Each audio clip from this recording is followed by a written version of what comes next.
Now on to introducing today's speaker. Inacio Cunha, a Jungian analyst, graduated from the Research and Training Center for Depth Psychology, according to C.G. Jung and Marie-Louise von Franz in Zurich.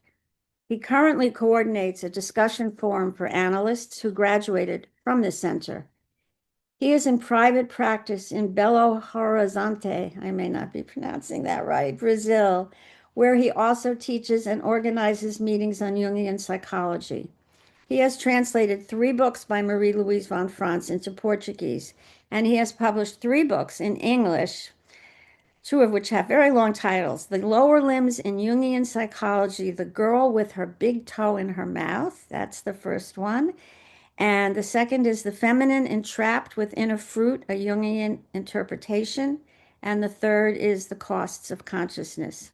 And he has recently published 3 books in Portuguese about the Tupinambá. Inacio has presented 2 wonderful programs to us before, and so we are delighted to welcome him back. Go ahead, Inacio. You need to unmute yourself. You should be able to do that. Hold on. Yes.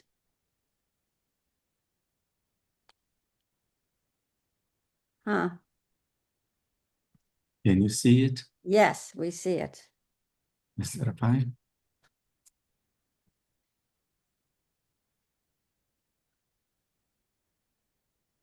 Okay.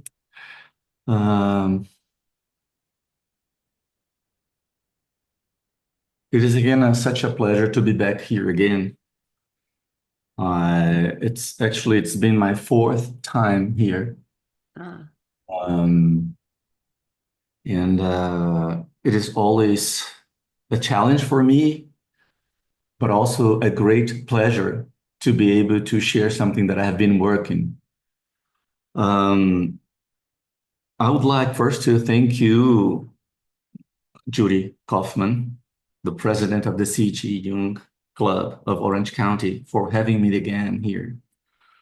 Before going into my lecture, I just wanted to mention to you that the music that you have been listening at the opening of this lecture was arranged by Heitor Villa-Lobos, one of our greatest maestros.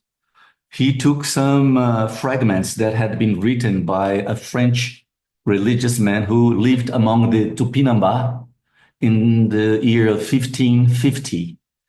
And this fragment and the lyrics talks about the yellow macaw, because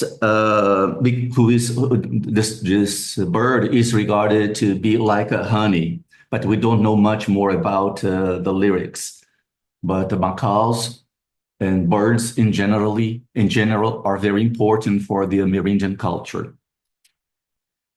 So As some of you may recall from my last talk here, when I first began my studies on this Brazilian Amerindian tribe, the Tupinambá, it was their cannibal behavior that mostly interested me. But as I started my research, I realized that much of what I have learned psychologically speaking about cannibalism could not be promptly recognized in this Amerindian culture. We all have learned, for example, that anthropophagy, symbolically speaking, is concerned with the possibility of assimilating or integrating something from the victims. But this was not definitely the main purpose of the Tupinambá cannibal practice, in my view. So in order to gain a broader understanding of these indigenous people, I began by focusing my studies on their cosmology and mythology, hoping this would provide insight into their culture and how they perceived life. And this venture ended up in a book published in 2023, whose cover you may see here on the slide. The title translated into English is The Tupinambá's Cosmogonic Myth in the Light of Jungian Psychology. Since then, I have redirected my research focus towards their cannibalistic practices. On the right side of this slide, you can see the cover of a forthcoming book on the subject. Its title translated into English is The Tupinambá Cannibalism and the Construction of the Eternal Body. It is a pity, however, to realize that these original people have become a progressively tenuous layer permeating our bodies and psyche. But feeble as it may seem, the richness of the indigenous stock still buried in our souls is surprisingly diverse and meaningful, although rarely honored or promptly understood. Therefore, it is quite important to delve into this culture and to try to extract some symbolical understanding out of this richness. So let's now move on the purpose of my lecture. The Tupinambá were the first Amerindians the Portuguese met when they arrived to the coastal area of what today we call Brazil in the year of 1500s. The red color in the map corresponds to the area where the Tupinambá lived, and the gray color corresponds to another large Amerindian group called Guarani. These two groups shared a great deal of similarities in their mythology and cosmology. The Europeans who came to South America suffered from various conflicts and anxieties the old world was going through. One of these greatest problems was enacted by the dispute between Catholics and Reformers concerning Eucharisty, especially among the French religious men. The problem of transubstantiation versus consubstantiation, defended by both the Papists and Calvinists, respectively, can be even considered one of the major downfalls of the French attempt to establish a colony here in Brazil. The dispute between these two Christian groups were basically, as its core, the problem of the cannibalization of a god, that is, the eating of Christ. So when the Europeans first met the Tupinambá, they were very much surprised, not only because of their endless disposition for war, but also because of their anthropophagic behavior. To state it more simplistically, one of the greatest religious conflicts the Europeans were going through, meaning the problem of symbolizing the cannibalization of Christ, was somehow objectively enacted by the Amerindian who ate their peers. Of course, the Europeans could only recognize in the Amerindian eagerness to make war and in their anthropophagic behavior, as well as in their heavy drinking ceremonies, nothing but savagery and primitiveness. However, upon exploring this Amerindian culture more deeply, it became evident that the behavior exhibited by the Tupinambá had a profound religious purpose. So today, I plan to reach beyond these first impressions the Europeans had about the Tupinambá and try to shed some light on their behavior based on the tenets of Jungian psychology. So in order to have a better organization of this talk, these are the main objectives I would like to go through with you. In the first objective, I would like to review the white man's understanding regarding the Brazilian Amerindians as far as their war making and cannibalism are concerned. Then I would like to offer you what was possibly the Tupinambá own's view regarding their war and appetite for human flesh. Our third objective is to propose an understanding that the whole dynamics involving the Tupinambá's life had a profound religious purpose. Finally, I would like to demonstrate that the Tupinambá daily's life was deeply connected with the prospect of a life in the beyond. My final hypothesis is that the Tupinambá, while making war and eating up his enemies, was indeed concerned with the building of an everlasting body. Punho ergo sum, and eternally. It means I fight, therefore I exist, and eternally. According to various sources, it has been assumed that rival groups developed an irreparable hatred among themselves due to the death they inflicted upon each other. Therefore, the perennial warfare among them stemmed from an untransferable need to avenge the relative who had been murdered. Cannibalism, on the other hand, had been primarily understood as means to conclude the revenge, deemed essential, according to the scholars, for the structuring and maintenance of the society. Anthropological studies have shown that archaic communities have consistently placed a high value on the principles of reciprocity and compensation. These ideas were strongly linked to the need to react against any acts of aggression. It means that if you cause me any damage, I must inflict the same injury upon you. Only through this symmetrical exchange of injuries could balance be restored, allowing life to continue. However, in spite of the belief that the Tupinambá War and cannibalism were associated to revenge, so as to provide a compensation for their losses, no true reparation never occurred. It was known that they had behaved like this since early times and would probably continue to do so unless some other extraneous power interfered, which indeed actually occurred some years later due to the Portuguese legislature's intervention.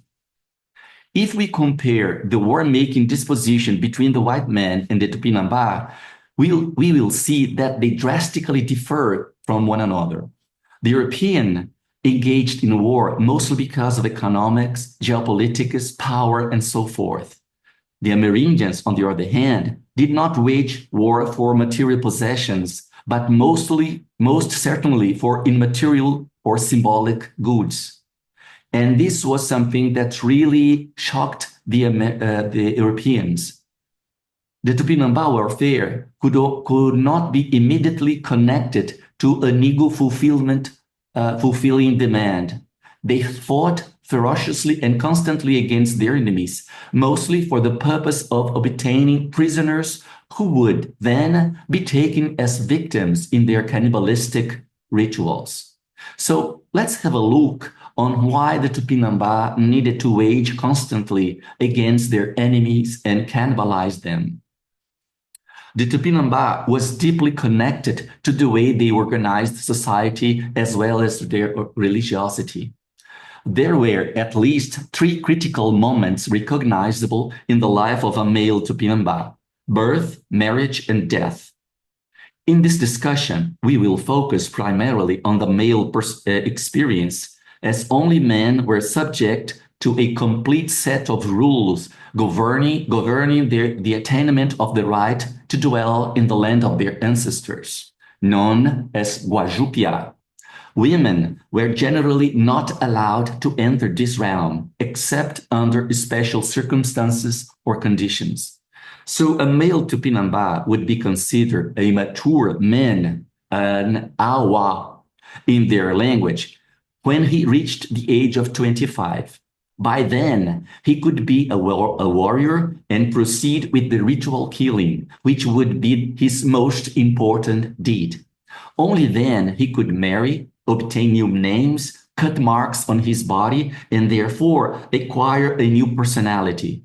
A man would be considered honorable and fit to live in paradise with his ancestors if he had achieved all these prerogatives.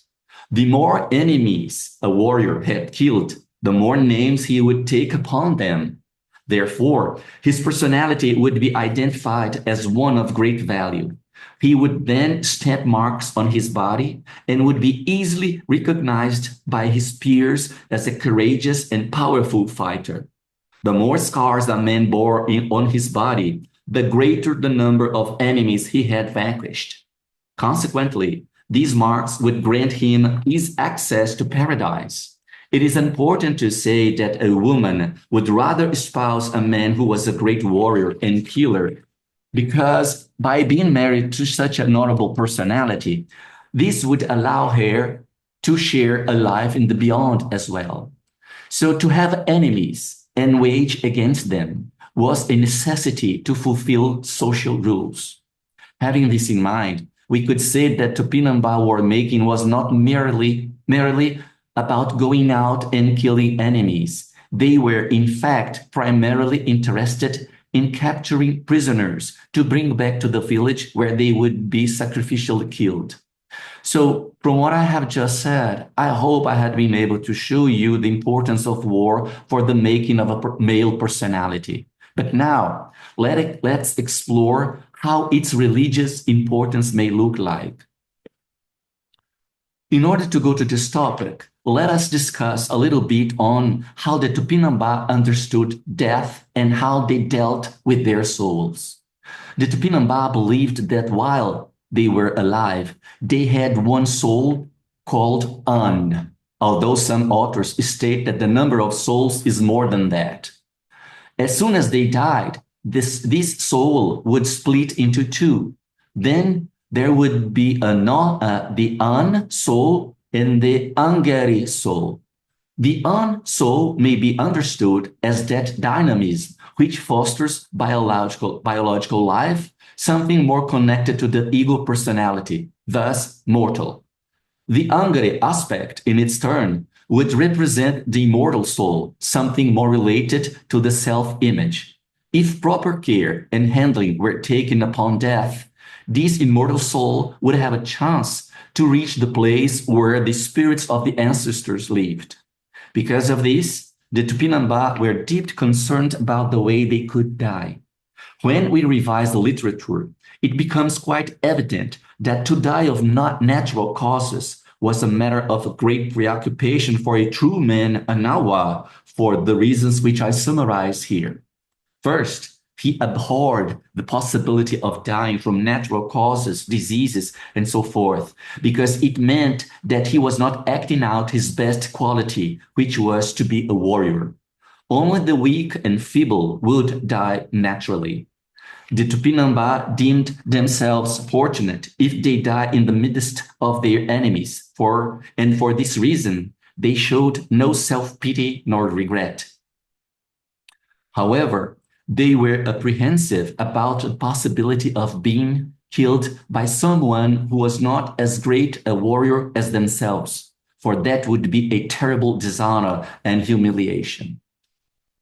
Second, a death not related to war or sacrificial ritual meant that his body would be buried in the ground, and the unsoul would be always at risk of being caught or even eaten by evil spirits, while the Angeri soul could get lost and never reach paradise. And third, they were deeply disgusted by the thought of their corpses being left to rot and to be consumed by worms or scavengers. So, for that matter, the best burial place for an honorable man, a true warrior, would be the stomach of his enemy. This would first indicate that indeed he had been engaged in war, and by being eaten, his body and some sort of inner substance would be stored within the bodies of the people who had cannibalized him. Therefore, whatever belonged to him would remain there, waiting to be retrieved by his fellows who, one day, would wage war against them to avenge him. The idea of recovering a valuable substance by means of ingestion is not exclusive of the Tupinambá. As we may recall, the Manichaean Gnostics of the second century Christian era. According to their doctrine, the human task in this process of redemption was to gather the divine particles of light that had fallen and become scattered throughout this lower world. These particles were trapped in seeded vegetables, and therefore melons, cucumbers, and similar fruits were of great importance to the Manichaeans as a way of recovering the divine germs. It was through the ingestion of these vegetables that a purification process would occur in the stomach of the chosen ones. With their death, if they had managed to lead a life of virtues, such particles would eventually be returned to the kingdom above.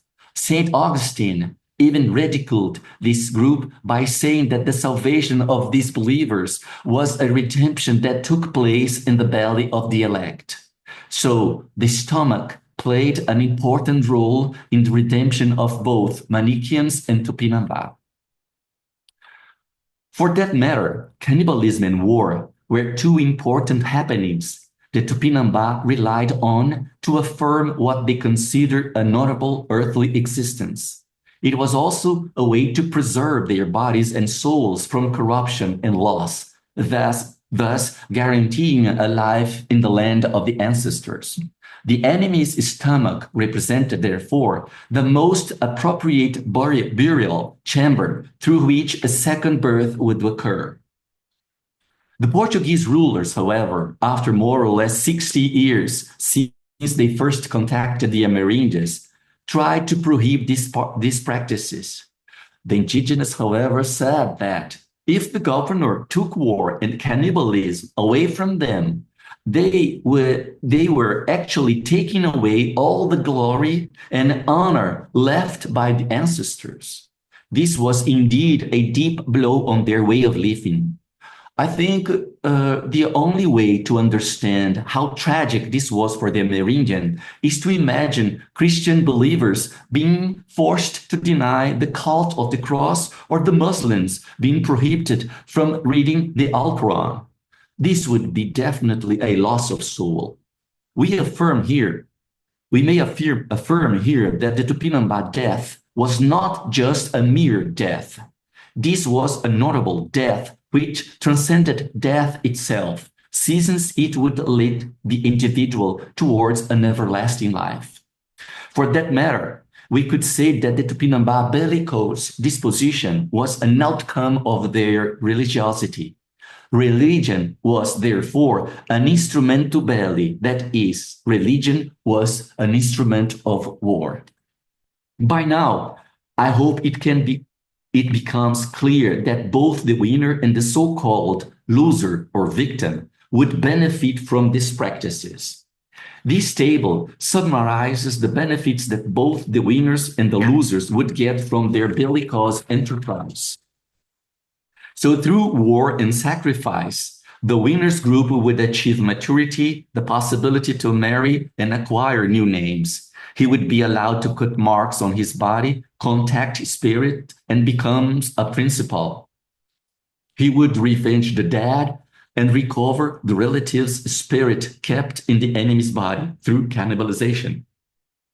He would have his life guaranteed in the beyond. And for the losers group, it would mean that this was a demonstration of honor and value, therefore a virtuous life path.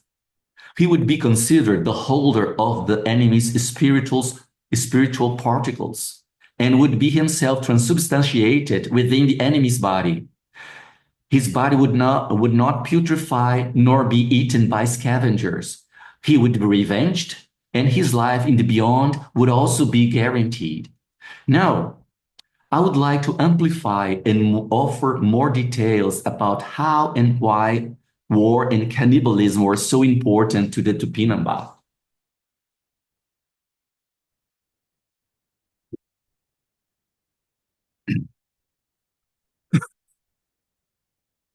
Wars were decided based on what the shamans heard from the spirits of their ancestors who manifested during rituals. They spoke through the rattles, which in Amerindian language are called maracá. Each individual had his own maracá painted red as indicating its high energetic value. Usually, there was dancing, flute playing, drumming, smoking, and a great deal of alcoholic intake in order to create an emotional disposition to promote war. Jung had already commented on the usual inertia observed with the archaic personality, which always required a whole set of procedures in order to create enough libido to cause things to happen. The alcoholic beverage known as kawin was prepared mostly from a tuber called manioc, but also from different kinds of fruits. Usually, only young girls, virgin girls, were allowed to prepare it. Menstruating women or those who had undergone abortion were not allowed to take part in the ceremony. If for any reasons a married woman would become involved in this preparation, she had to abstain from sexual intercourse, otherwise the drink would never reach perfection. And perfection means that the beverage would be lazy for not being able to bring quick intoxication, not causing them to vomit. The girls would chew these tubers, which had been previously cooked, and then would spit them out onto a large pot to let it undergo a fermentation process. So it was from the young girl's saliva that the whole process of making a spiritualizing liquid began. This indeed is a great and a rather primordial display of anima inspiration, if I may say. So after the council of the elders decided upon the war and all preparations were done, they still awaited on dreams and auguries to start off the enterprise. Now, I would like to talk more specifically about the war, and I hope you will see how peculiar was the way it developed. During the war, the simple fact that a man had his shoulder touched by his enemy, it meant that he had become a prisoner. From now on, he would no longer fight or show any resistances, but just accepted his destiny. It is interesting because it looks as if there were a code of war which was seriously respected and followed by both the opposing groups. By being touched on his shoulder, the fighter was immediately ready to embrace his destiny as a sacrificial victim. From that moment on, he was totally deprived from protection of deities and spirits. He was then perceived by his peers as a person who had been contaminated and therefore would never be accepted back by his former tribe. As a matter of fact, if he ever wished to run away from his destiny, he would be seen as a coward and could even be killed by his own people.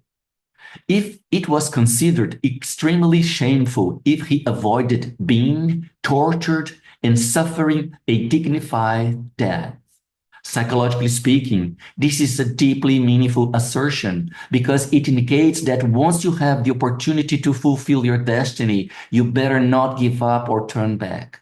Therefore, to demonstrate that he was indeed a person of value, he must face the sacrificial death which was waiting on him.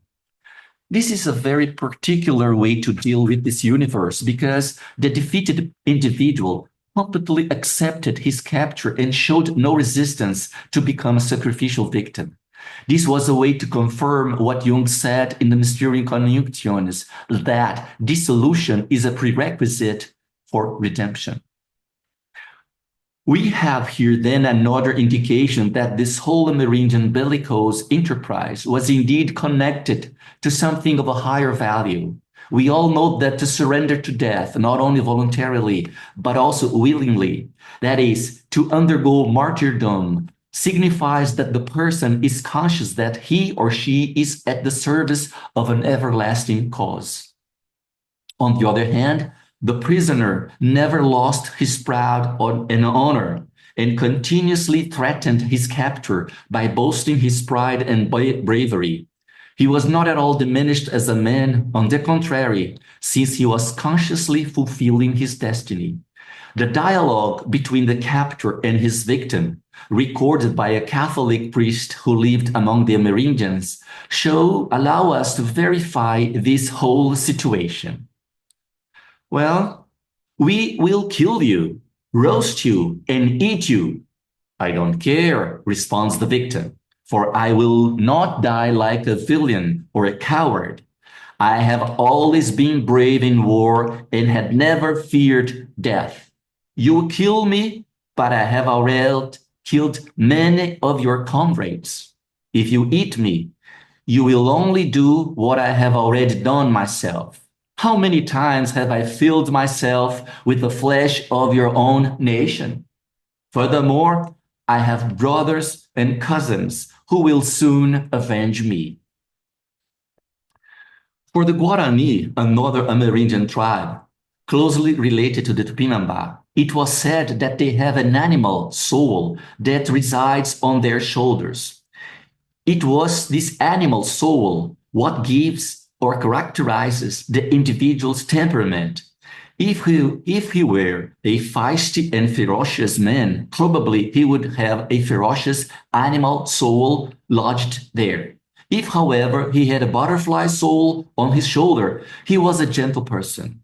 So it is not impossible that when the Tupinambá touched his enemy's shoulder, he somehow became the owner of this soul. This assumption may be supported by a quarrel between a Catholic priest and a prisoner. When the priest attempted to reprimand him, the prisoner replied, "You did not lay your hand on my shoulder in war, as did the one who offered me to you, so you may not reprimand me." So during the war, when the enemy's shoulder was touched, it meant that he was actually a brave man, but from now on, he had been subjugated. He is conscious that his destiny is being fulfilled, and as a sacrificial victim, he will play an important role in the fulfillment of his enemy's destiny as well. The prisoner was then taken to the village. Usually, there was no need to coerce him, not even to tie him up, unless he would represent a threat.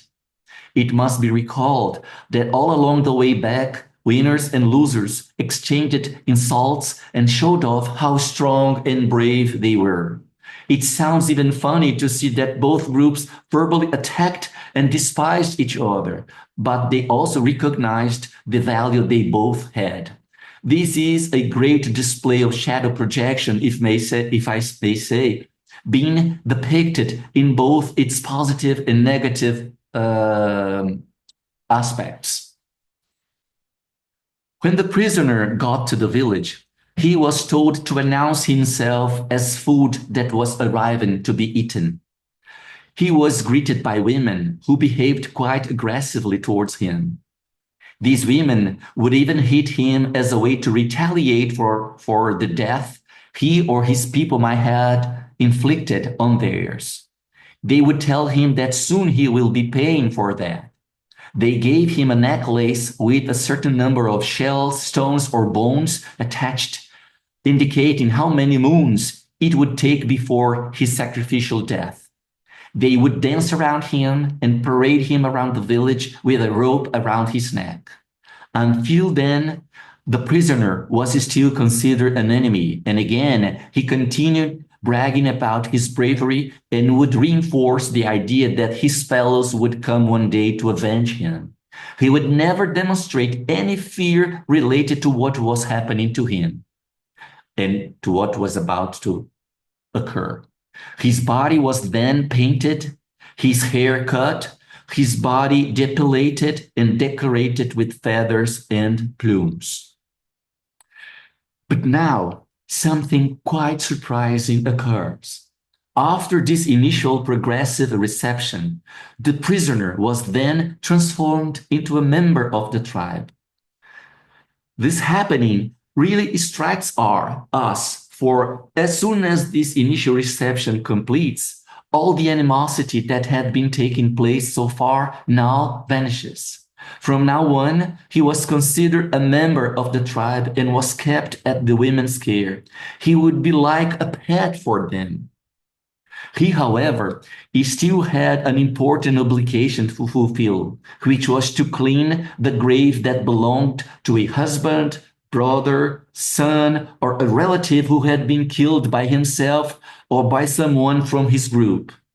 It was a way to alleviate the women's sorrow and mourning for the dead relative. From a psychological standpoint, cleaning the grave represents insisting on or forcing a connection with the unconscious. It is a way to bring back to life a part of the other that has gone. It is also an attempt to perpetuate the memory of the beloved deceased, as it is still done today in our cemeteries. Symbolically speaking, when we bring flowers to a graveyard, it is as if we were relying on the light of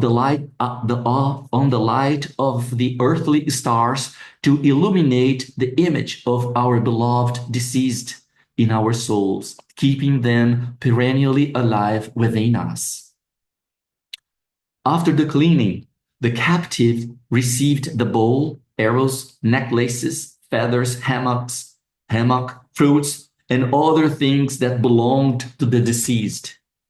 From then on, he would make use of these possessions until the date of his own execution. Bow and arrow, instruments utilized both to foster life and to bring death, had to be cleansed of any contamination arising from the death of its previous owner. The idea that death brings corruption extends even to objects which, accordingly, must be cleaned from this contamination. This practice is important because already here we can verify that the enemy made prisoner begins the process of recovering whatever belongs to the deceased. Thus, this somehow adds confirmation to our hypothesis that the prisoner holds within himself something to be retrieved by his opponents. Now, in order to really become a member of the tribe, the owner of the captive, that is, the person who had touched him on the shoulder and turned him into a prisoner, would even offer one of his daughters, nieces, or even one of his own wives to marry him. This was a decisive step towards changing the prisoner's status. He had now become a tabajara, a term used to refer both to an enemy and to a brother-in-law. And until this death, every effort was made to guarantee the prisoner a decent and pleasant life. Just to recapitulate, we said that there was a moment when the enemy was made prisoner. Then he was brought to the village, transformed into a member of the group, and shared practically the same prerogatives, including marriage, protection, feeding, etc. But as the last shell of his necklace was taken out, the moment of sacrifice arrived. Then a new set of rituals were enacted as to transform him back into his previous condition of enemy, and from now on into a sacrificial victim. I hope it is becoming progressively clear that everything related to the warfare, to this warfare, matters to everyone involved, whether it is the victim, the executioner, or the community. Now, Let's focus on the person who touched the enemy's shoulder and who will be in charge of the sacrificial death. The person who captured the enemy is the one who will proceed with the sacrificial killing. As the owner of the victim, he has specific duties and benefits from this task. If this was the warrior's first kill, it means that the whole procedure was part of his initiation process towards manhood. A whole set of procedures must be observed because the sacrifice was a dangerous enterprise for the killer. He could be harmed or even die in this process. In fact, the care for the killer began actually right after the war ended, as soon as he arrived at the village with the prisoner. At first, he was placed in a hut on the outskirts. This young man was now about to achieve another status in his group. He was undergoing a transformation himself. His friends would then rush upon him and take all his belongings, weapons, ornaments, hammock, utensils, and even his food. Women would also come and throw ashes on his back. We don't know for certain what these ashes signify, but taken as a whole, the elements suggests that the captor was shedding his former identity and moving towards the formation of a new one as part of his initiatory process. The ashes sprinkled on his back may speak for a process related to death and resurrection, as Christians recapitulate in the Ash Wednesdays. By marking their forehead with ashes, the believer recalls Christ's martyrdom as well as the promise of resurrection.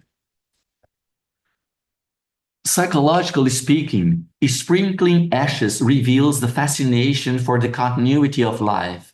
It shows a way to propitiate eternity, since, as Jung suggests, in the ashes is where the lasting things are. So after 3 to 4 days, he was allowed to rejoin the village and live a normal life until the day of the sacrifice. Now, a man of higher rank assumed the role of a godfather to the killer, the future executioner. He would foretell that the young man would kill many more enemies.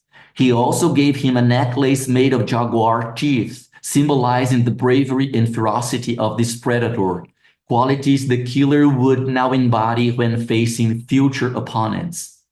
He would insert a swirl of feathers into his earlobes as a way to call upon the fact that just as these birds fly a long way without getting tired, so he will be when chasing his enemies. These feathers would also help him to flee when it suits him. The godfather then brings him a mace called Ibirapema in Tupinambá language. This weapon they utilize to kill the enemy by smashing his head. It is important to emphasize that in Tupinambá culture, a person was not considered truly dead unless their head had been broken. The importance of this procedure can even be verified by the fact that when a tribe is assaulted by an enemy group, the first thing to do is to revolve the graves, dig up the corpses, and break the skulls. The head must be necessarily broken because this was the place where one of the souls is lodged. If we look back at Tupinambá mythology, the act of blowing off the cranium was associated with a profound transformation as seen in the accounts of one of the demiurges, as I spoke last time. Additionally, the Amerindians may have learned from their greatest predator, the jaguar, that this was the most efficient to kill. Unlike other felines, which kill their prey by choking their throats, jaguars kill theirs by biting the heads and crushing the skulls. The godfather then takes the Ibirapema and, in a ritualistic manner, passes it around the executioner's body, sometimes crossing his legs. He is conjuring up an image that the killer will not be afraid of his enemy's maces, but will instead trample them under his feet, just as he is doing with that weapon. In a way, the Godfather imparts the weapon's killing disposition to the executioner. This is indeed an archetypal belief that the quality of a given object can be transferred to an individual when it is passed through and around his body.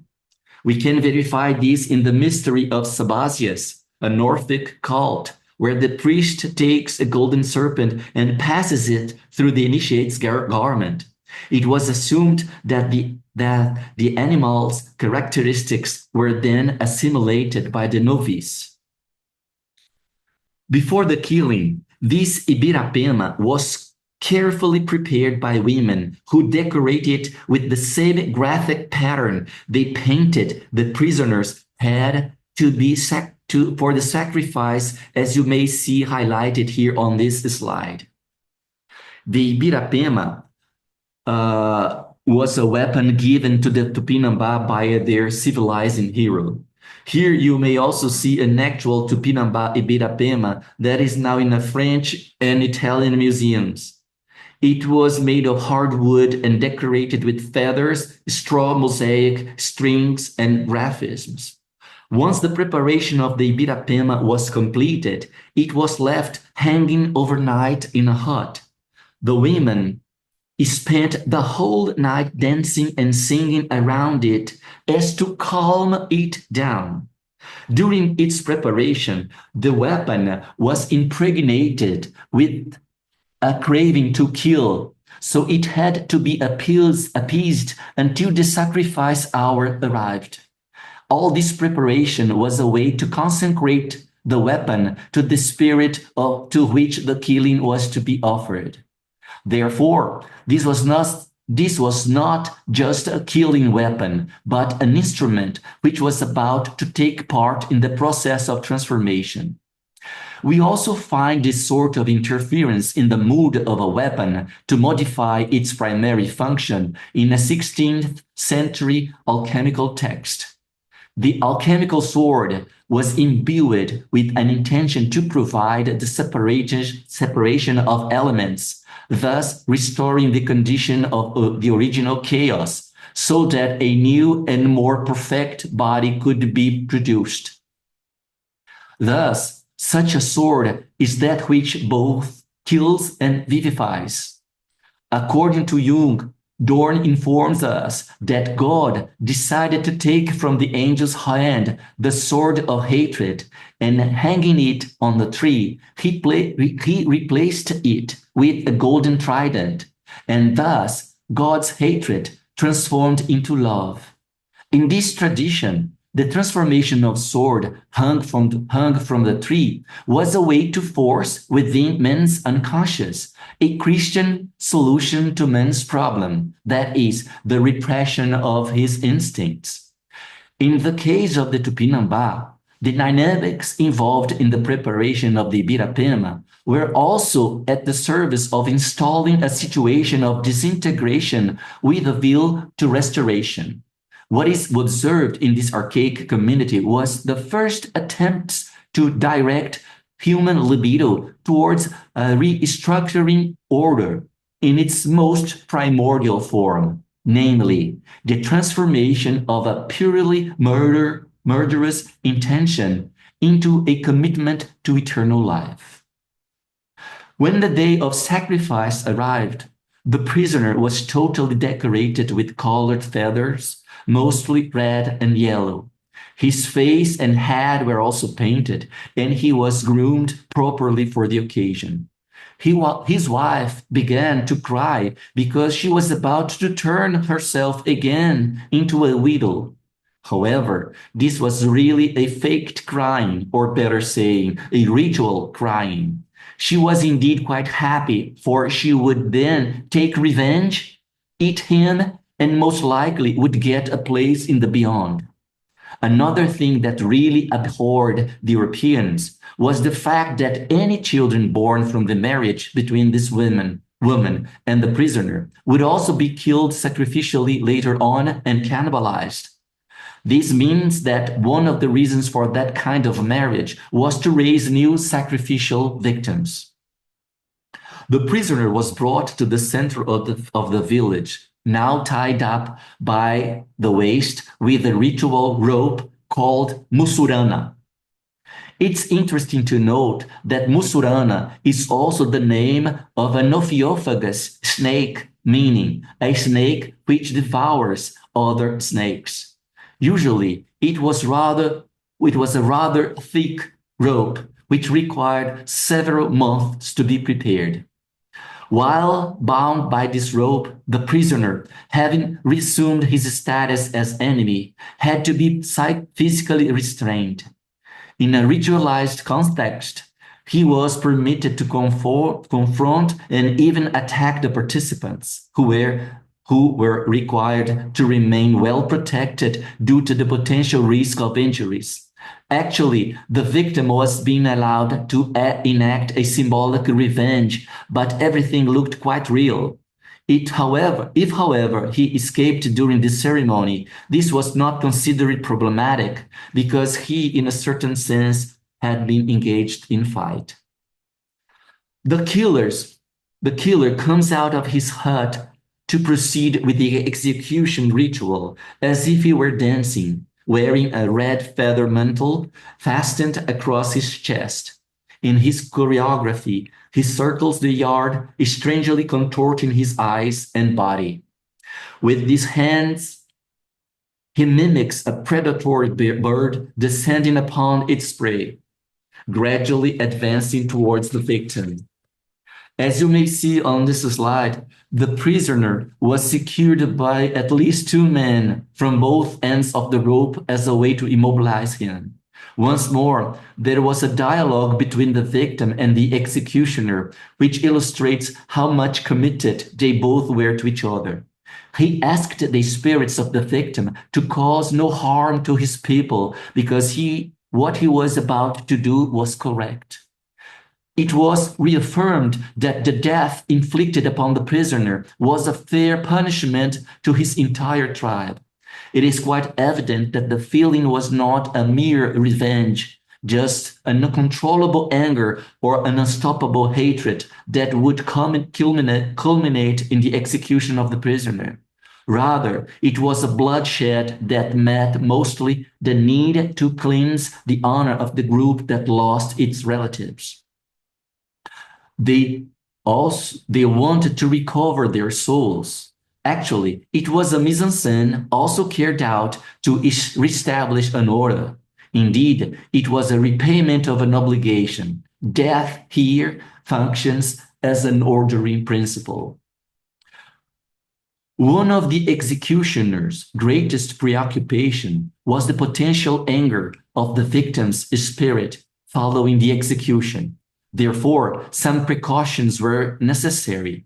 To prevent the victim's spirit from penetrating the executioner's soul, his body was painted white, which was a way to cover the executioner's identity.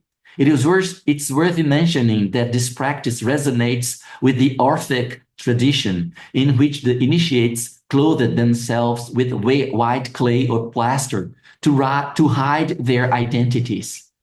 The Titans also covered themselves in white when they kidnapped the infant Dionysius in order to butcher him and eat his flesh. Finally, the birapema was handed over to the sacrificer, who usually smashed the victim's head with just one precise blow.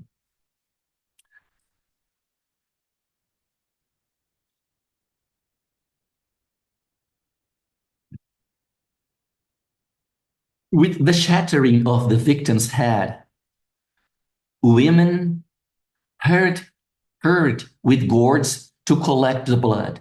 The gushing blood was a representation of his life force. Thus, it could not be wasted. They even smeared their breasts to allow their small children to partake the enemy's substance. Following, the body was taken to the fire and its skin removed. A man then proceeded with the dismembering of the corpse. 4 women approached, each receiving of the victim's limbs, arms, and legs, which they carried while running around the huts in great noise.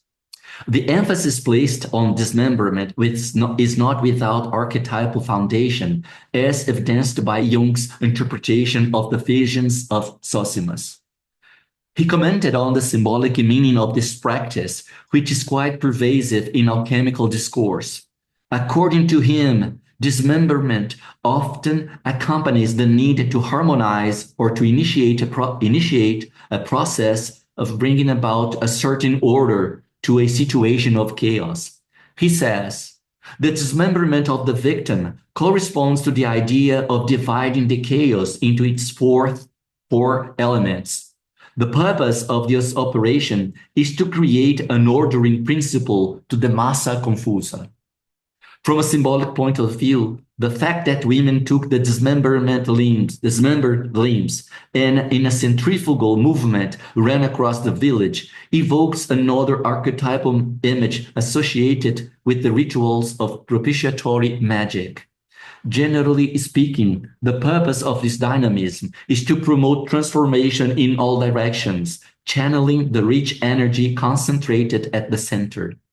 In the case of the Tupinambá, this ritualistic display also functioned as a way to celebrate the recovery of the relative's substance retained in the enemy's body, which was a concern shared by the entire tribe. Usually, the victim's body was distributed according to an agreement previously decided. There were parts given to children, some to women, and others given to men. If, however, the number of guests was large and the amount of meat not sufficient to share, women would prepare a great soup as to allow everyone to have their share. Nobody would be left without tasting the enemy's flesh. If, however, the meat was plenty, the guests would even get some to take home to celebrate once more later on. It is important to highlight that the Tupinambá cut off the victim's thumb, but didn't eat it, because this was the most important bodily segment utilized for shooting arrows. They feared that ingesting it might enable the victims to retaliate from within, that is, to strike back from inside the body. This practice reflects the belief that something from the dead victims continues to live on within the person who cannibalizes him. The victim's head was invariably given to the killer, for reasons we will talk soon. We see then that by cannibalizing the enemy, the victorious tribe not only recovered the substance of their relative, but from now on will also keep the enemy's particles within themselves. One day, the victim's relatives will return and the entire cycle will be reenacted again, this time with reversed roles. The one who played the sacrificer today will become the sacrificed afterwards. It is important to say here that among all people who joined the feast, only the executioner was not allowed to eat from the victim's body. This was because the spirit of the dead was already too furious with him. Therefore, he was in great danger. Generally speaking, in almost all Amerindian traditions, the hunter is invariably forbidden to eat the meat of the animal he had just killed because it would attract bad luck and cause illness to him. There is, however, another important consideration. We recall that during the war, an enemy was made prisoner simply by being touched on the shoulder. From that moment on, he became the property of the victor. Therefore, if the captor were to eat his flesh, it would symbolically mean consuming himself. A similar taboo existed among the Aztecs. The warrior who captured the sacrificial victim was forbidden to partake of his flesh. He would say, "Could I eat of myself?" This prohibition arose because in capturing the enemy, the warrior proclaimed, "This is my beloved son," to which the prisoner would respond, "This is my beloved father." Thus, it is legitimate to suggest that the underlying prohibition against the hunter eating his own game relates to the fact that through the act of capture, a brotherhood or consubstantiality has been created, which has become taboo between the warrior and his victim. Now, we are going to talk about what was ahead of the killer, considering that this was part of his initiation process in becoming an adult man. By smashing the prisoner's skull, he had then fulfilled his task, and from now on, he goes through a regressive movement, which evokes a symbolic death.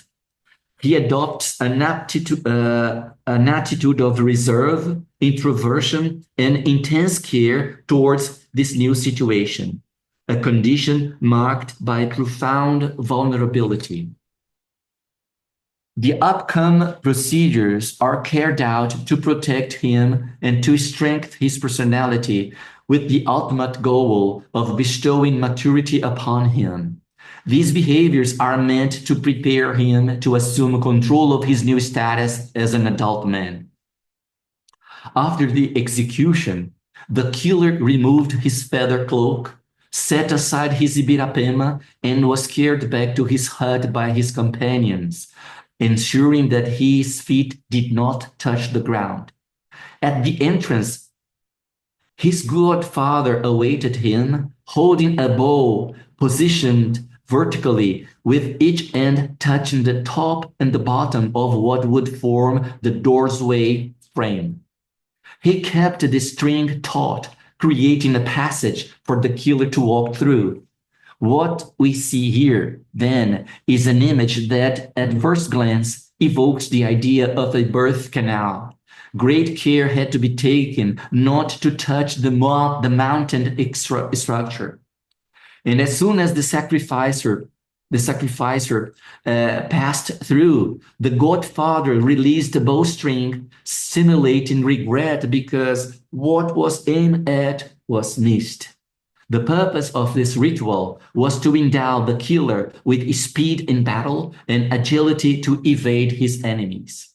Therefore, it seems legitimate to suggest that passing through the taut bow without touching its structures also serves as a confirmation of the killer's skill and worth. This represents the introitus apertus, the narrow passage through which only the capable may succeed. As the executioner entered his hut, a whole set of behaviors and procedures were to be followed, which I have listed on the slide. First, he started running as if attempting to escape from the pursuit of the spirit of the deceased. Later, he was also forbidden to touch the ground. If he had to stand up, it must be done on stones or on pieces of wood. If he needed to attend to his physiological needs, he had to be carried by his companions. Such was the fear of violating this taboo. Once it would bring him disease and death. One concerned about touching the ground was due to the fear that the earth itself could become contaminated by the state of certain damnation in which the killer found himself.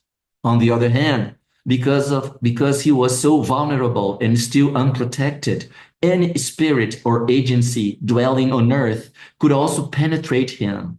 Symbolically speaking, whenever we come close to the experience of death, we are actually coming closer to the unconscious, and this is invariably frightening. He spent most of his time laying on a hammock, as if he were sick. He was allowed to eat only flour, but still avoiding drinking. Salt was totally forbidden, for as we know, We know salt has the quality of bonding one thing to another. So no risks were to be taken, especially concerning the hovering spirits. The only distraction he had was shooting arrows with a small bow at a wax target representing the victim's figure. His arms and body were also tied up with cotton strings, mimicking the traditional wrapping of the dead for burial. This ritual represented the killer's own symbolic death. The executioner at that time looked more like a child who required intensive care so as to survive such a threatening moment. The time that came next was mostly dedicated to mourning. The warrior allowed his hair to grow, a gesture symbolizing regeneration and growth, which may be understood as an outward sign of an inner maturing process. Then, the head of the sacrificed victim was brought to him, which from a symbolic point of view is quite significant. In alchemical tradition, decapitation signifies the potential to obtain the arcane substance which possesses transformative power. Following, they plucked out an eye along with its nerves from this head and anointed the killer's wrists with it. They also cut off the lips and placed them around the killer's arms as if it were a bracelet. Generally speaking, the act of offering parts of the victim in the sequence of a ritual practice has, in the sequence of this sacrificial ritual, has the basic objective of lending the power and magic which are present in those bodily segments. Both the anointing of the wrists with the enemy's eyes and the wearing of the enemy's lips as bracelets function as propitiatory acts. The aim was to sharpen the warrior's vision and to enhance the deadly appetite of his arm when he goes out hunting enemies. After some days or weeks, the seclusion was suspended and the mourning mood was lifted. This marked in a symbolic sense the executioner's rebirth into maturity, which was happily celebrated amidst drinking, dancing, etc. His hair was ritualistic cut, having him standing on a stone, because, as they said, just as the stone does not die, neither would he. Again, we are drawn into the cosmology of these Amerindians, where the demiurge, by being transformed into stone during his escape, symbolically reaffirms his quest to conquer eternity. As Jung said, the stone is the birthplace of the gods. At this point, the cotton strings that had bound the executioner's body were finally removed. He was now symbolically free to emerge. He would now submit himself to another ritual of great importance. Using a rodent's tooth, he began to cut marks on his own skin. Ground charcoal or ashes from a certain type of wild pumpkin and a darkening juice were rubbed into these incisions, causing them to swell and gape. This would make the procedure even more painful, which was also desirable considering then that he was a brave man. During the healing process, which lasted a few days, he lay in a hammock, forbidden to speak or to ask for anything.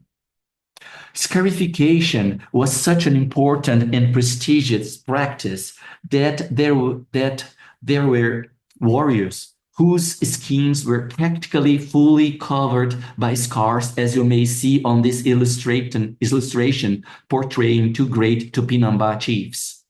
Stamping an everlasting mark on the body represents one of the most primordial attempts to establish a less collective and more individual relationship, including that of a man to a deity. There are some justification for the marks the Tupinambá warrior cuts in his body, which I summarized here. One is to demonstrate his grief and the sentiment for the death of the relatives captured by the enemies. Another reason represents his vow of revenge. By bravely enduring these painful cuts, he confirms that he spared neither his blood nor his life to avenge them. The more stigmatized he becomes, the more valiant and courageous he is regarded to be. A third reason is that shedding one's own blood through scarification was believed to be necessary to avoid the danger of death. In this context, the executioner purged the impurities associated with the contact with the dead. As a matter of fact, the Tupinambá often employed bleeding as a treatment for various illnesses. A fourth reason for scarification was its apotropaic effect believed to ward off evil spirits. A fifth reason connects the scarification with the process of skin changing, thus with the prospect of immortal life. The skin and its integuments are the most accessible segments of the person's body for self-intervention. Usually, violent self-inflicted injuries, such as these scarifications, reflect the need to foster an introversion of libido so that the unconscious can be awakened within the individual and also in the collectivity. In Tupinambá case, it becomes quite clear that the intention is to cause an impression on the spirits, that is, on the unconscious, as well as on the community, as a way to reaffirm the warrior's honorability as well as to perpetuate his image across generations. As we all know, skin shedding, as seen among several animal species such as snakes, spiders, the feathers of the birds, etc., is always associated with the renewal and rejuvenation, thus to immortality.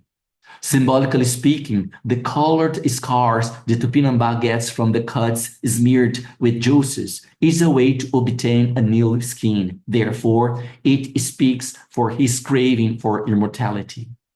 Well, let me now summarize what we have discussed so far concerning the cannibalistic practices and the making of the eternal body, which by the way, revealed to be rather concrete. I drew this obliquous red line to separate the prisoner's side from that of the victorious group. The green square represents the prisoner who carries within himself the adversary's group substance. He is sacrificially killed, dismembered, and then taken to be cooked or roasted. When this victim is cannibalized, it presupposes that it is his body that now will be buried in the stomach of the victorious group. Therefore, it is in this gastric chamber with its acidic juices that his body will be transformed into a substance to be stored until his peers come to rescue him. From the victorious group perspective, depicted on the right side of the red line, the act of cannibalization represents the recovery of their relative's soul, which then will allow them to move towards Guajupia, the realm of eternal life, granted, of course, that he had lived a virtuous life. The executioner who had sacrificially killed the victim has then become a great personality. He had acquired several names, and through the process of scarification, he got a renovated skin. Later on, the same procedures and rituals will take place at the victim's place when the relatives of the recently killed warrior comes to take his revenge. So the process of ritual destruction and recuperation of the individual substance will be psychically repeated forever. The figure of the execution, therefore, embraces both the sacrificer and the sacrificed one. Now, I would like to share with you some parallels to amplify my hypothesis regarding the building of the eternal body in the context of this archaic Brazilian culture. There is another Amerindian tribe, the Arauete, which has been more recently investigated, although they have been identified since the 17th century. Their mythology has some specificity that can contribute to better understand the dynamics concerning the building of an everlasting body, which involves ritual killing, torture, cannibalization, cooking, as well as change of skin.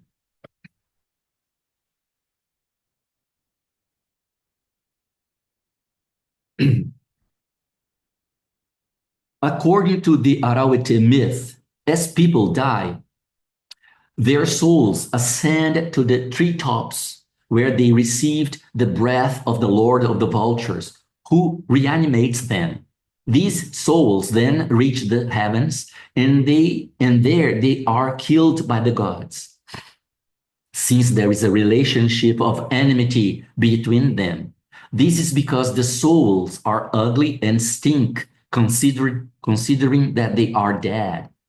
But at the same time, the souls are also angry because they are separated from their folks. The souls seem to have difficulty accepting their deceased condition. Meanwhile, the gods in heaven long for a soul. So the solution is to kill these newcomers and devour them. Once these souls have been executed, they are dismembered and cooked in a large clay pot, then cannibalized by the gods. Prior to this, their skin is carefully removed and left to dry in the sun. The remaining bones left after the gods' feast are gathered, and through shamanic means, the deity reconstructs the body of the soul. As soon as the body of the soul is rebuilt, it is then taken to a bath of effervescent water, meaning a water that bubbles without fire. This water revivifies and rejuvenates the skin, making it strong, young, and beautiful, also imparting a pleasant smell on it. The skin, which has now become very white, is laboriously painted with a dark dye to give the body a shine. As these souls begin to age, they are again immersed in a stone pot with water, which has the function of a skin pillar so that they can be continuously rejuvenated. So we could see here with the Arauete tradition that upon the death of an individual, his soul goes through a laborious process of transformation. He is turned into a god, eternally young, who will no longer die. He had now become an immortal personality, and this is their mythological realization of the eternal body. You see, it is always fascinating to acknowledge the realization of this archetypal theme related to incorruptibility in such different places and contexts of human existence. If with the Arauete we verified the building of the eternal body from a mythological standpoint, Jung gives us the alchemical perspective when he investigated the vision of Zosimus. Here, the acquisition of the immortal body occurs subjectively because it is in the alchemist's soul that the whole process takes place. This alchemical process also includes sacrificial death, dismemberment, cooking, cannibalization, and skin change, all under the transformative influence of the vivifying water, which I will summarize here. Zosimus reports that in his sleep, he sees a sacrificing priest standing above a bowl-shaped altar. A priest who is at this altar tells Zosimus that the sacrificial priest will make him anew, separating his body from his soul. He says that he had endured severe torture and describes what he had gone through.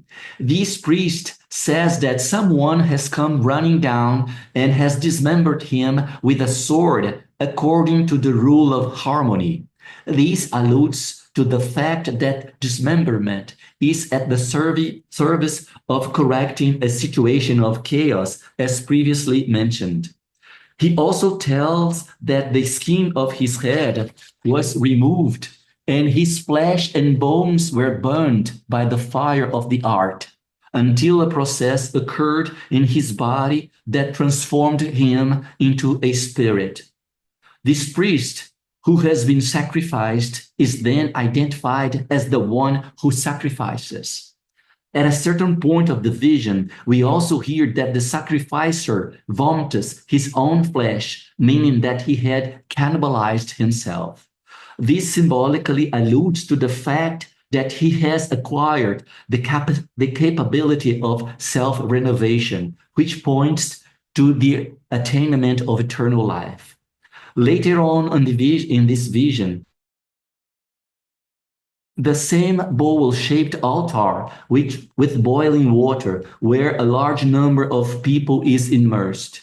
These people are also going through a transformation process. This was an operation they called embalming.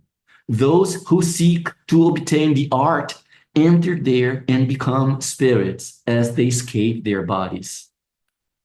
The reference to a vessel containing water with transformative powers is an archetypal image that manifests in different human experiences. We have, for example, the crater of Poimandres, referred to in the Corpus Hermeticum treatise, in which the individual is immersed to be transformed into a spiritual being. In some other Amerindian traditions, the same motif repeats quite a lot, this vivifying water. Now, as we head towards the end of our talk, I have compiled this slide to compare these three distinct cultures, highlighting the various practices and behaviors depicting this archetypal human longing for the everlasting body. It is important, however, to clarify that such a quest emerged from groups that did not share the same level of psychological maturity.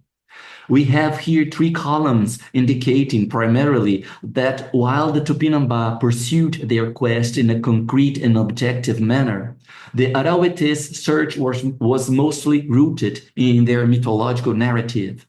For the alchemist, where the images appeared in dreams or visions, the pursuit was enacted in a more subjective way. The first three yellow lines crossing the columns in the table characterize the necessity of the body's physical death and the release of the soul, marking the initiation of the transformative process. If we take this whole discussion as a human experience, psychologically it refers to the suffering or disorientation that each one of us has to face due to the unbearable attachment to the just sowness of life. For the Tupinambá, it was a real enterprise that started off with war, while for the Arauete, it developed as a post-mortem in a mythological fashion. But for the alchemist, it was represented as an inner image. In the next orange line, we have the information regarding dismemberment, symbolizing the need to bring order to a situation of chaos caused by death. This marks the beginning of understanding that transformation is essential and cannot be avoided. Dismemberment could be understood as the first attempt to proceed with an analytical work, for example, the first battle with the shadow, so to speak. For the Tupinambá, dismemberment was performed by their peers, whereas for the Arauete, it was carried out by the gods. In alchemical tradition, it was an inner priestly figure responsible for this process. The next three green lines refer to the image of cooking and a correspondent bowl-shaped container in which a purifying or transformative water works its wonder. Psychologically, this represents a continuation of the analytical process seen with the dismemberment. But now the contents continue their transformation through the agency of a miraculous water. For the Tupinambá, this was the acidic juice present in the stomach chamber. For the Arauete, we had a clay pot with effervescent water, but for the alchemist, it was a crater filled with boiling water. From this point on, we see some particularities concerning the making of the everlasting body across these three cultures. The white line addresses the issue of cannibalization. For the Tupinambá, cannibalism was primarily a way of retrieving a valuable substance, while for the Arauete, it was a way to be incorporated by the gods. In contrast, the cannibalization described in the vision of Zosimus was somehow mostly inferred from the fact that the priest vomited himself. Therefore, in the vision of Zosimus, cannibalization took a more erotic fashion, confirming that for him, the whole quest for the immortal body was an inner ordeal. It represented a conscious attempt at self-digestion. As we reach the gray line, we have the images confirming that the transformation process may have occurred by the change in skin and or by the begetting of a new body, soul, spirit. The skin scarification and the new names achieved by the Tupinambá men are analogous to the perfumed and white-skinned body attained by the Arauete. The embalming mentioned in the alchemical column of this table is somehow more difficult to understand, at least for me. What I gather, and please correct me if I'm wrong, is that the embalming indicates that the whole idea of conquering an immortal body for us now in this time extends beyond this life and must continue in the afterlife. Perhaps my assumption is not entirely unfounded when we consider the final bluish line of the table. This line clearly highlights the distinct level of psychological maturity across cultures. From the Tupinambá perspective, attaining the everlasting body primarily signifies a return to paradise, a state of living alongside the gods. Psychologically, this can be interpreted as a form of regression, a return to a primordial participation mystique. In contrast, for the Arauete, the ultimate goal was the transform. In contrast, for the Arauete, the ultimate goal of the transformation was to become a god. Through the lens of modern psychology, this might appear naive or even hubristic. Yet, for the Arauete, it represented a significant step forward in their inner development. It was not merely about being in the presence of the divine, as with the Tupinambá, but about embodying divinity in itself. For the alchemist, however, this meant his individuation, that is, the inner realization of a God image, which reveals to be an ongoing process as well.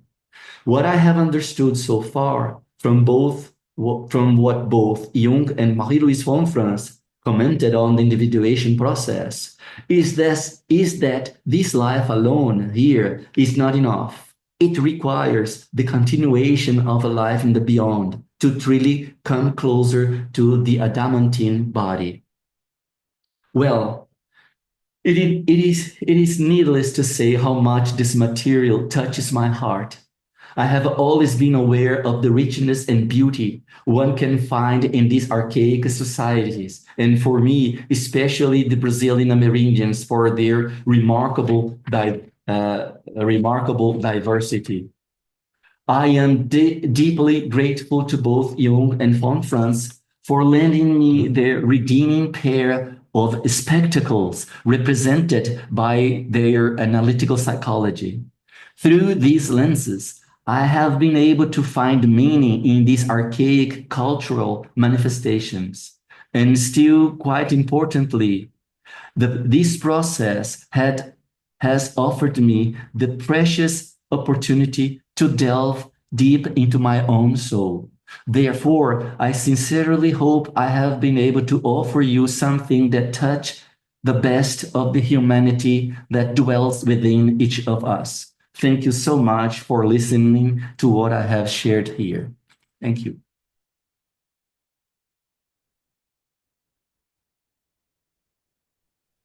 Thank you, Inacio. Why don't you close the slideshow so we can see you? Um, that is quite a lot there to absorb. I'm so glad we recorded it because I know I'm going to need to watch it again, pausing along the way to absorb so much material. I've put instructions for raising your hand into the chat. And so please use the raise hand function to make a comment or ask a question. Since there's no raise hand yet, I have a question. How often, I'd like to get a sense of how often this kind of thing would happen in like on an annual basis within a tribe. How often would there be um, a battle or that would result in a sacrifice like this? Thanks for asking this, because I must be I must make it clear that the Tupinambá is practically already extincted. Mm. So there's just a small group of people in the southern part of Bahia, and this kind of behavior, this kind of practice, no longer happens. And the indigenous nowadays they don't go to a fight as they used to do in past. But do we know in the past, like when they were when the Portuguese first found them, do we have a sense of, how often this would be happening? And Well, I wouldn't know for sure to tell you exactly about the time, but what I can say is that war was such an important happening in the lives of the Amerindians. They need to have an enemy to fight against. Because sometimes if they fall into what we call today complex, or if they are in a rage or something very bad happened, someone died, they had to purge their hatred. So they had to have enemies to fight against. So, and this was one of the most terrible actions the Portuguese, especially the Jesuit, had in relation to the culture. They started to bringing enemy tribes together in order to take care of them. So this was a tremendous blow in their lives. As I said in my speech, to prohibit the wars, it was a defeat for their souls because that's the way they lived. I guess I'm just trying to, and it seems like that it took a lot of time to go through all of the processes that you described for just one sacrifice. So there would just be like one going on at a time. Oh no, no, There would no. be Sometimes there are multiple. many people Many. sacrificed. Yeah, Yeah, that's what I'm trying to get yeah, a picture of that, right? yeah. They a lot of prisoners. So this took up a lot of their time in general, Yeah. this That was really a happening in their lives. mhm. It's hard to imagine.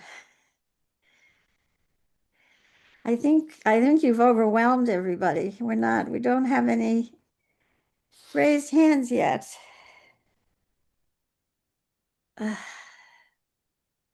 Somebody must have something to add or to say. It is a bit, it was a bit overwhelming.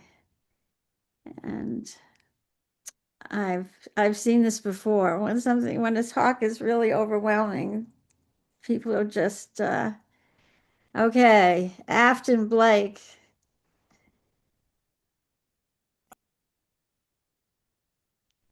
Go ahead.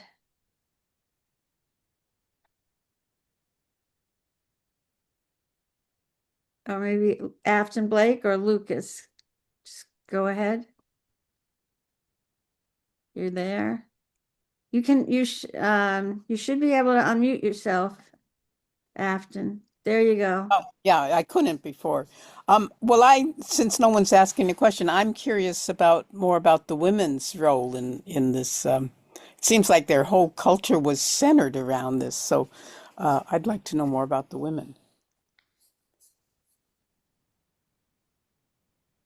What specifically do you want to know about the women? Well, I didn't get a sense of you know the how what was the what did they see as the meaning of their life? How did they see their souls? I did get one sentence that they wrote on the back of the man that they were married to. Yeah, what I focused on was basically on the making of a male personality because there was a whole set of rules indicating that. The basic idea here, the main purpose of this ritual was to be able, was meant to be able to reach the possibility to live in the beyond. So for that matter, he had this whole procedure. But women, they participate in it, uh, especially, for example, when the prisoner would get into the village, the prisoner was then taken care by women.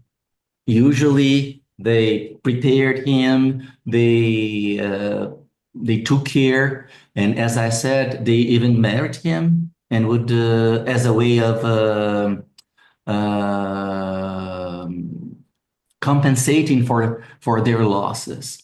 And sometimes, because of they participated, they took care of him, and also they married him, and I mean. Uh, they would be eventually accepted to live in the beyond as well.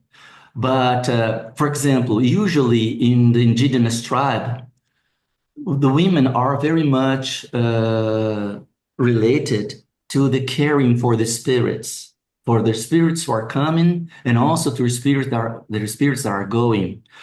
There are many tribes here in Brazil that birds in general are very important, and especially the macaw, because in some tribes they believe that the spirits that are about to come to the tribe stayed for a while in the birds. And that's the responsibility specifically to the women. And during the sacrifice, etc., specifically when the prisoner is killed, they are responsible to preparing the meat, the flesh. Sometimes, if there's not enough food, they prepare a soup. They also prepare the alcoholic beverage so that everybody will be engaged in the feast.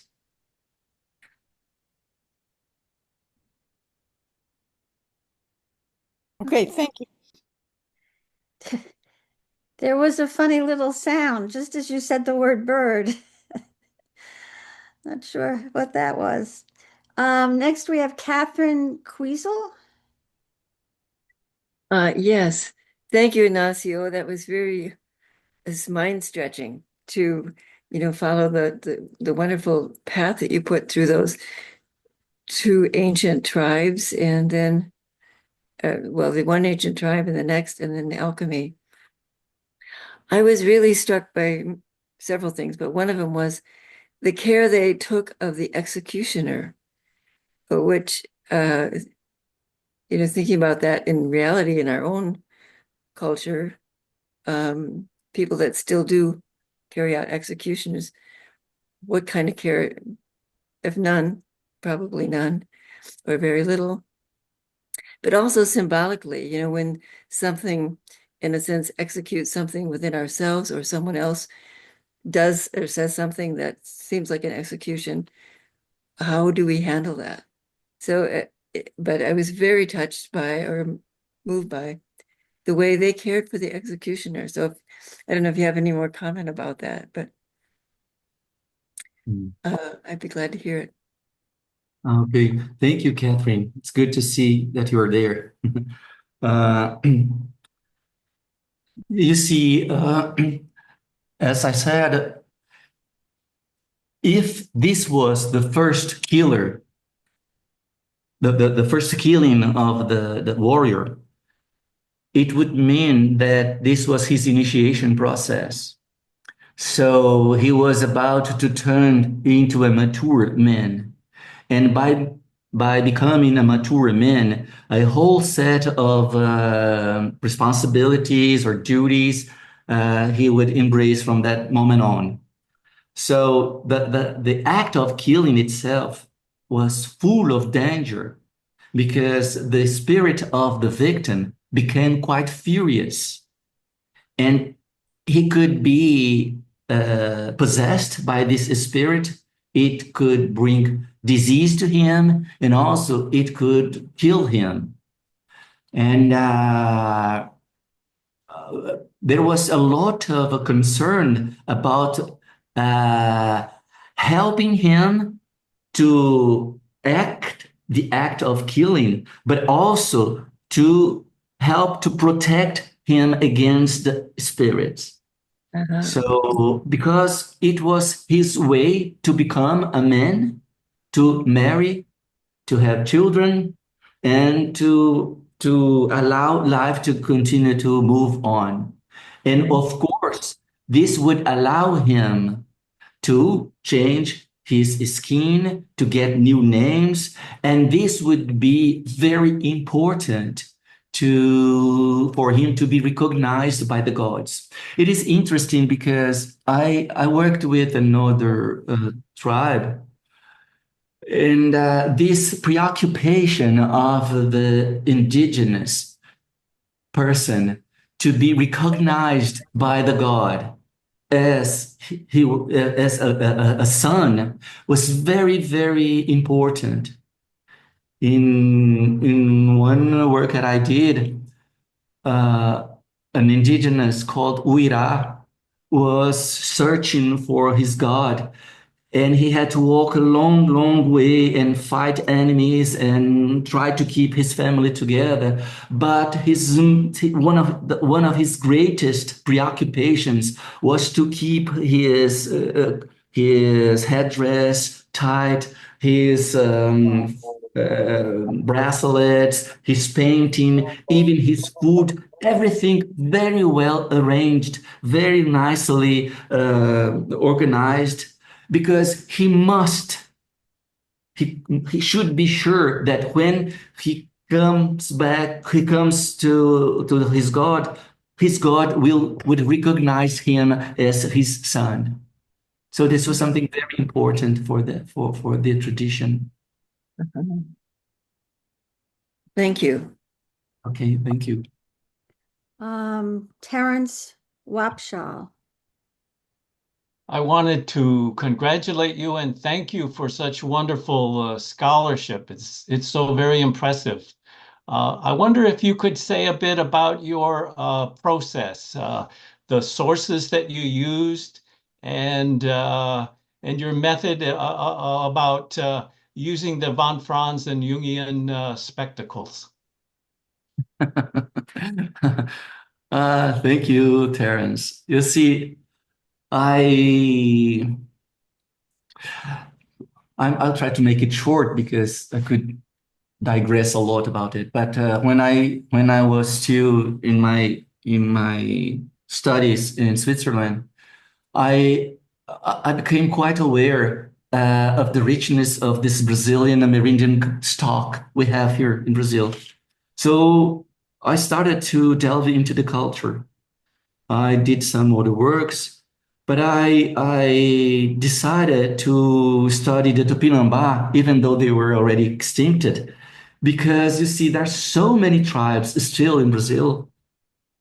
And there are so many informations. I mean, scholars go there, anthropologists, students, they go and get a lot of material from them. So sometimes very difficult to grab one aspect and dive into it. So I decided to work with the Tupinambá because they were the first Amerindians the Portuguese met, and we had very old books, old reports, especially by the French, like André de TV, Jean Dollery. And we had a very interesting book published by a German mercenary who came to Brazil. His name is Hans Staden. And he was lucky enough to escape twice of being eaten by the Tupinambá. And he published a book in the 1500. It was a very important book.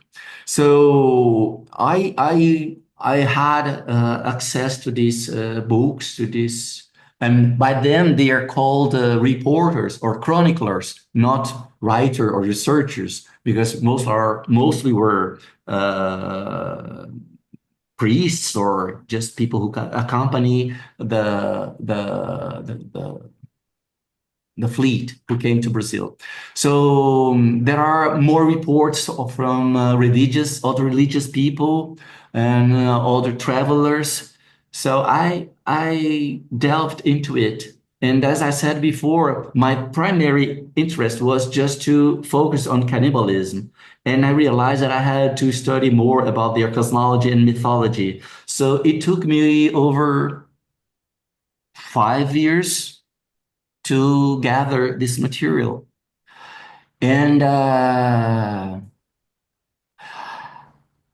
I think what Jung had offered us in conference as well allowed me to go for their symbolic meaning. I mean, it's just too easy to criticize the indigenous about their drinking behavior, even today. My wife, for example, she just arrived from a work with indigenous people in the central part of Brazil. And the problem of alcoholism is very sad. Uh, it's not an easy task to put ourselves in their shoes. They have a totally different mindset. And as I tried to say that if we just started to forbid their expression, like the killing and the drinking and etc., or the scarification of their bodies, etc. It is indeed like as if we were prohibiting the Christians to pray for the cross or the Muslims to read the Quran. They are dismantled. If you come here and see how the tribes are right now, it's the misery. I know that the United States also had gone through something like that, but probably they are a little bit more organized. I don't know. That's my projection. I don't know. But what I do feel important is that in this barbarian practice, I think what you offered us was the possibility to see that through this terrible practice, they were indeed in search or in trying to build up an everlasting body so that they could continue to live. I don't know if I could answer your question, Terence. Sorry. That's great. Thanks so much for your important work. Thank you. Diane Sagan? Yes. Thank you so much for this. It was just fascinating. And you may have partly answered my question. The illustrations obviously were not probably done within the tribe. Who would have done the illustration? Who would have known enough to know what it looked like? What one of those ceremonies would look like. Uh-huh. Actually, when this German missionary came, he took his notes to Europe, and there was a person who made the drawings based on what he was told. And after that, those colored images that you see, these colored pictures, illustrations you saw, they were further worked by Theodore Debris, which is someone quite well known about because of these alchemical books that he also illustrated. So the colored illustrations are also made by these Europeans, but they actually did not come to Brazil. But in the next, probably still in the 16th century, there was a group of indigenous people who were taken to Rouen in France to reenact a battle so that the French rulers could appreciate it. So there were people who'd come back and forth, but these illustrations I utilize here are the ones that I mentioned to you that came from this Hans Staden book, Okay. mostly. Thank you so much. You're welcome. Well, I think that's it. I don't see any more raised hands, and we're just about at the 2-hour point. I just wanted to make a comment to Judy, just a moment, Sure, please. please do. I'm aware that I have brought a lot of material, and sometimes it can overflow, can be too much. I know that. And sometimes it's quite regrettable that I bring so much material, but I cannot I can't stop recalling what I learned from one of my professors, that sometimes we we shall not lose track of the image of the Nile, the river Nile, because from time to time it swells and inundates the border or the margins of the river. And that's how the banks become fertile. So I'm aware that, yes, I brought a lot of material, but I had to pay honor to these people. And I hope that I could at least bring something that could reach you. Well, I, for one, was very happy to be inundated. Um, I can see it was necessary in order for the understanding to emerge. So I don't think you need to apologize in any way for inundating us. That's what we want. That's what we want. So thank you again, and look forward to seeing everybody in May for Lionel Corbett's talk. And happy spring, everyone. Bye-bye. Thank you. Thank you.